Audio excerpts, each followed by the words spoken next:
Now, our next exercise, going back to the legato thing, is a short sequence exercise, just as I've been doing all the time.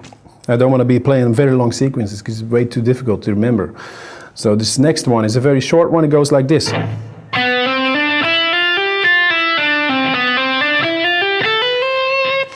So what I'm doing, I'm going from the G string to the B string, back to the G string, the B string and the E string. So we're moving up and down. For the first time, we're doing a up and down movement. So let me do that again. Watch the right hand as well.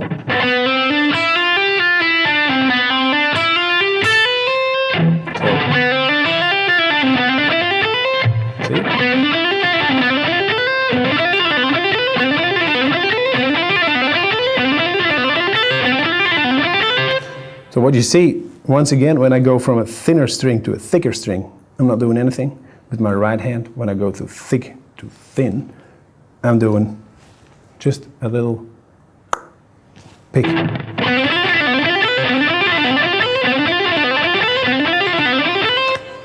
That's it.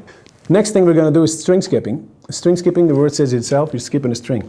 What we're doing in this exercise is we're going to jump from the G string to the E string. So we're leaving out the B string. For your right hand, that means just jump strings. Now we'll be thinking in an A minor kind of thing, which could be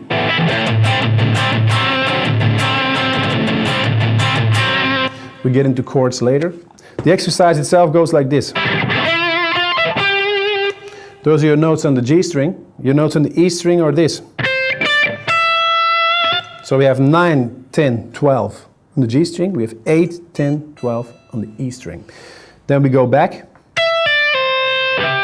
to the same notes. So slowly we have this.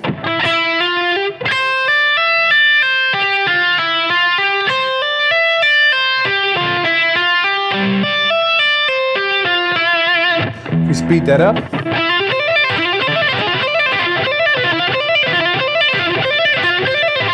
see what I'm doing with my right hand is just I'm only hitting the E string.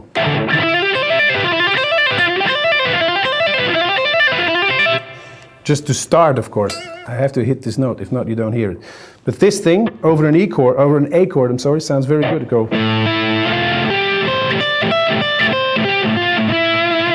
See, that happens if I don't mute my strings. So this is just a note that is okay because I'm using it over an A note. But if you're using that over some sort of different notes and you're not muting your guitar, you're going to be in a lot of trouble. So once again,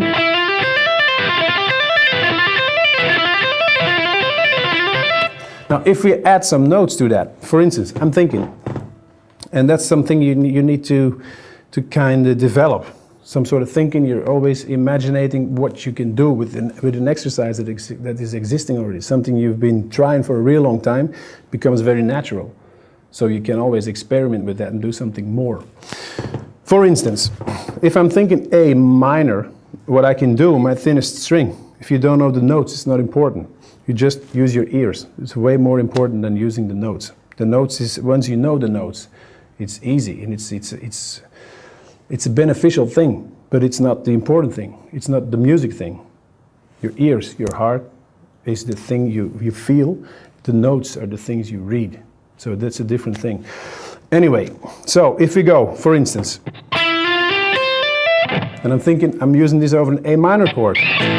Well, this is the note A. That's what my ear tells me. See? It's not this, it's this. So if I add that, I get like this.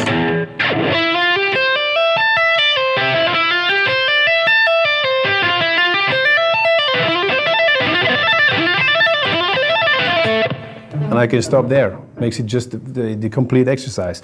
So what I'm doing is slowly. Once again. Now I can add another note on the G string as well. I can go like this.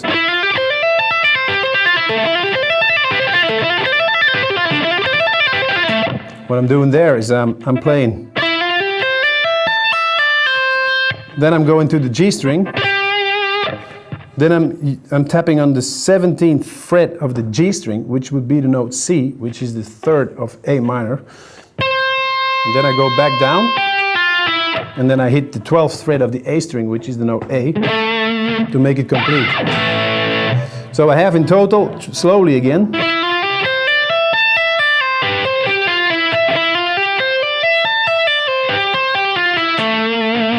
speed that up. Okay, now we're going to start on one string again. We're going to think a little different because we're going to use the one exercise we did before. The ones in the 5-note sequence going up every step. This one.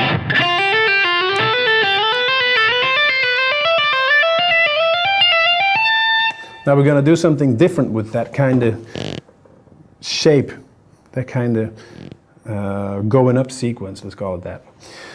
What we're going to do is we're going to add an open string. An open string is just a string that is open. And which means it's like fretted on the 0 fret, like this. What we do is we do this.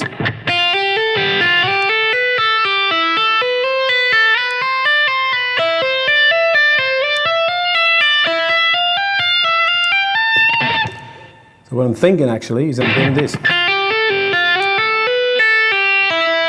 So I have 10 notes and an open string, so I'm thinking in 11s here. Slowly again.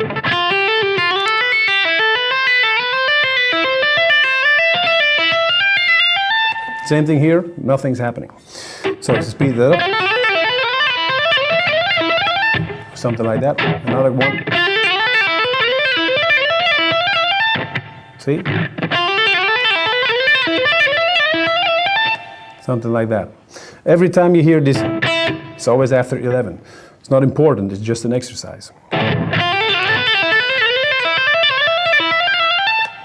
That, which makes your hand go like this jumping thing. Now, the next exercise, and now it's going to be really fun, is a little longer, and it's involving 4 strings again. It's still legato playing. What we're going to do is we're playing in A minor scale, and we have this octave kind of thing. The thing I was explaining earlier.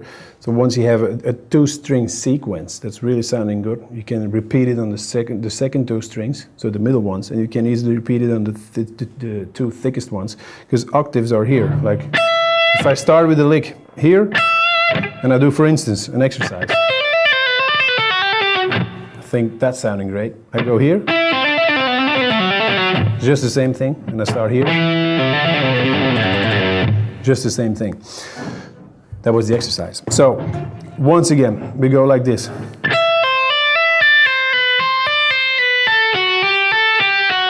What we're doing here is like a 6, a 5, and a 6 shape. So a 6, a 5, and a 6 sounds very unnatural because it's 17.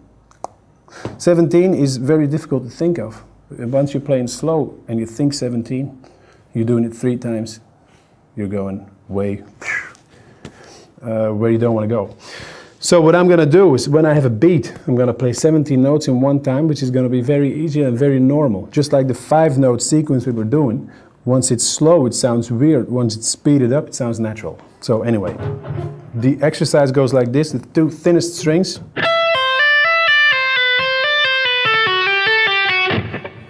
So once again.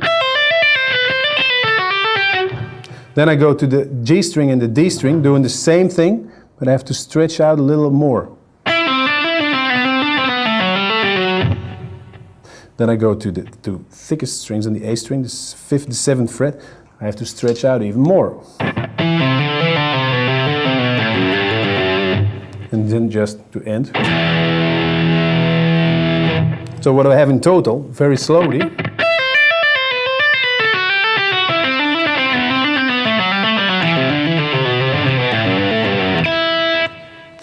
See, my right hand is not doing anything, just a muting thing, it's turning like this. I'm going to exaggerate this movement so you can see that really good.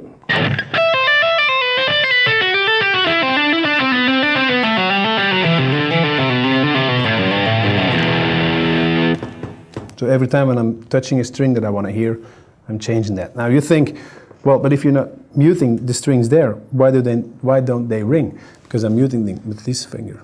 That's the difficult thing. Once I'm to this point, I have my first finger here on this note because I'm going to play that note, but the two thinner strings, I have this muted just a little bit, so they don't really sound or ring. That's something that comes natural. Once you're doing it, it's natural, but it's just a lot of time you need to practice on that. So let me do that again.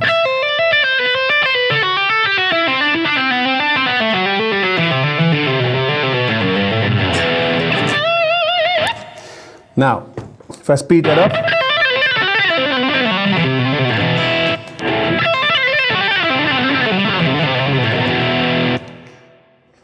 okay, this next exercise is going to be involving the same shape for your left hand.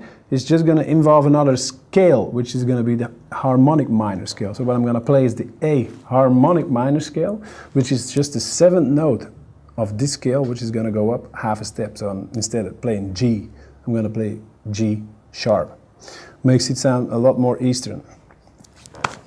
For instance, we have this.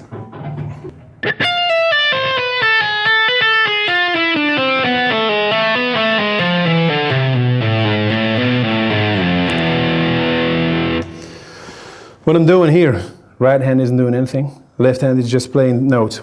It's a 3-octave sequence again. So that's the first octave, then the second one and the third one, and then to end it. So speed that up a little, it goes like this.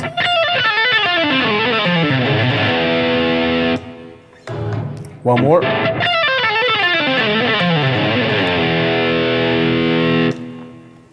Now, a second shape, which is going to be more difficult, is we're going to start thinking from the thickest string to the thinner strings, which are going to go like this. For instance, we play this.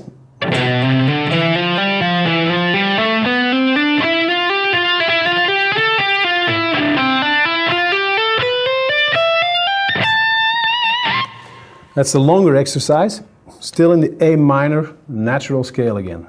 So we have.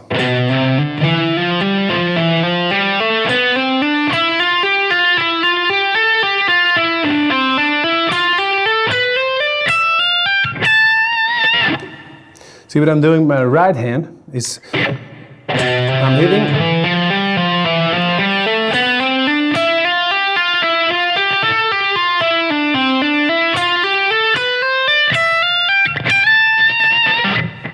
If I speed that up, I get this.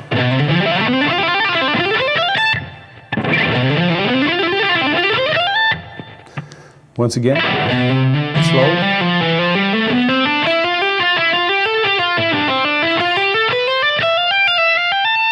Fast.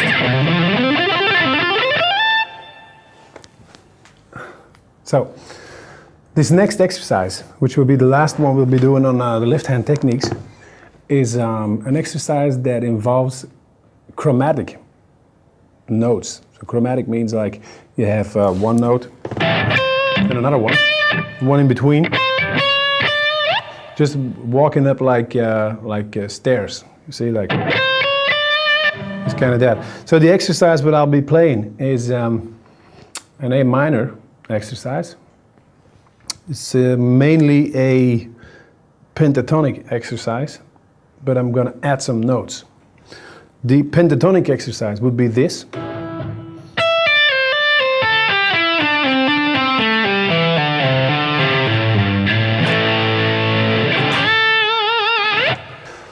So what I'll be doing in this shape, I'll be adding the middle note as well, which goes like this.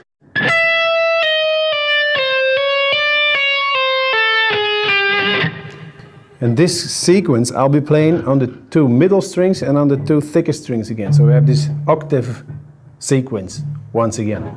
So we have this very slow in total.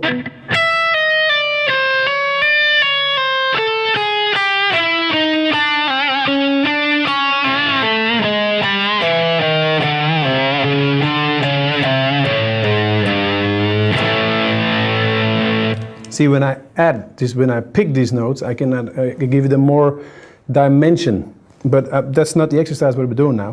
So if we play this legato, we're going to go like this, very slow again.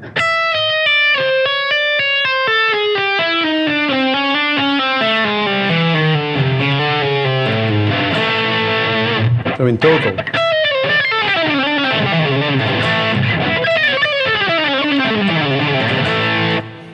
Once again.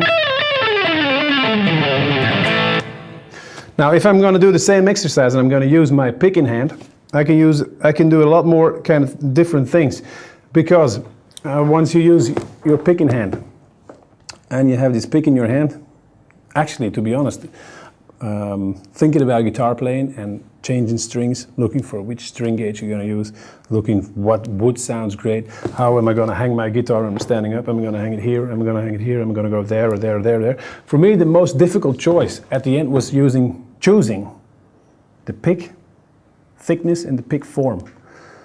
And now I come to a very thick pick. That's the only thing that I can say, like it's small or whatever. For me, a very thick one is the best solution. It's or right or wrong. There is no in-betweens. You miss a note, you miss it. There's nothing going on like with these thin picks or something. It's or right or wrong. Now, just a picking thing. For instance, I'll be using this note, the A note. I can make this note sound a lot different. Like I can make it sound like this, and like this, and like this, and like this. Just by moving my pick to another place here and adding the harmonic thing. It's like a harmonic thing. See? How am I doing that when I'm playing this?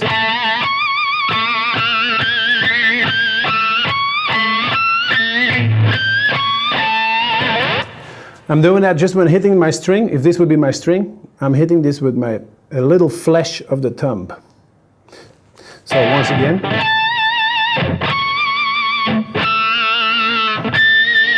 This would be the octave, see? Which makes it a lot more interesting once you're playing like a simple pentatonic scale in A, which would be like this. See? And I'll be playing around these notes using this harmonics kind of thing with my right hand. It goes like this.